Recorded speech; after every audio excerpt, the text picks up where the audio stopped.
2009 December 9వ తారీఖు ఇచ్చిన ప్రకటనకు కేంద్ర ప్రభుత్వం కట్టుబడి లేనిది మరోమారు కూడా కేంద్ర ప్రభుత్వం హోంశాఖ షిండే గారితో అఖిలపక్ష భేటీ అయిన అనంతరం 2013 ఫిబ్రవరి 29 లోపు తెలంగాణ రాష్ట్రం ప్రక్రియ స్టార్ట్ చేస్తామని ప్రకటిస్తామని కూడా ఒప్పుకున్నారు.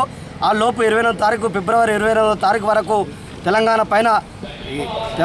పైన స్పష్టమైన ప్రకటన రాకపోతే తెలంగాణలో ఉన్నటువంటి అన్ని జిల్లాల్లో కూడా విద్యార్థి జేఏసీ ఆధ్వర్యంలో ఈ నెల 21వ తారీఖు నుంచి 28 వరకు కూడా అన్ని జిల్లాల్లో కూడా పెద్ద ఎత్తున విద్యార్థి జేఏసీ ఆధ్వర్యంలో రేపు సీమాంధ్ర నాయకులు ఎవరైతే ప్రజాప్రతినిధులు ఢిల్లీకి వెళ్ళి కూడా వాళ్ళు తెలంగాణ వద్దు సమైక్యాంధ్రానికి మద్దతు తెలుపుతున్న నాయకులందరూ కూడా అన్ని జిల్లాలలో కూడా తెలంగాణ పట్ల అన్ని జిల్లాలో కూడా వాళ్ళ దిష్టిబొమ్మలు దగ్ధం.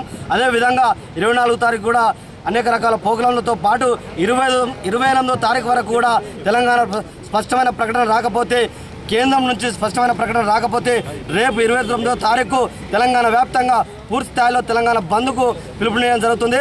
ఎందుకంటే గతంలో కూడా ఎన్నోసార్లు కూడా ప్రకటిస్తున్నామని చెప్పి తెలంగాణ పట్ల స్పష్టమైన ప్రకటన కూడా కేంద్రం మరోమారి కూడా మోసం చేయడానికి ప్రయత్నం చేస్తుంది. ఎక్కడ కూడా ఎటువంటి లాబింగ్లకు కూడా లోకాకుండా ఇప్పటికైనా తెలంగాణ పట్ల స్పష్టమైన ప్రకటన ఇవ్వకుంటే ఖచ్చితంగా కూడా రేపు జరగబోయే విద్యార్థి విద్యార్థి నాయకులు ఓయూజేఏసీ టీహెచ్జేఏసీ ఆధ్వర్యంలో జరిగే ప్రోగ్రాంలన్నిటి కూడా పూర్తిస్థాయిలో కూడా అన్ని విశ్వవిద్యాలయాల్లో కూడా ఉన్నటువంటి అన్ని విశ్వవిద్యాలయాలు అదేవిధంగా జిల్లా వ్యాప్తంగా ఉన్నటువంటి విద్యార్థి నాయకులంతా కూడా పూర్తి స్థాయిలో కూడా ఇచ్చిన ప్రోగ్రాంలన్నిటి కూడా విజయవంతం చేసి తెలంగాణ రాష్ట్రాన్ని కూడా వచ్చేంత వరకు ముందుకు కొనసాగాలని కూడా మరోమారు తెలియజేస్తున్నాం. జై తెలంగాణ.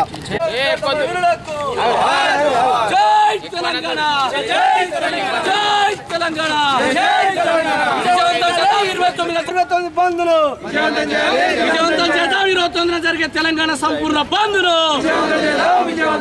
ప్రకటించాలి. తెలంగాణపై స్పష్టమైన వైఖరి ప్రకటించాలి. కాంగ్రెస్ ప్రభుత్వం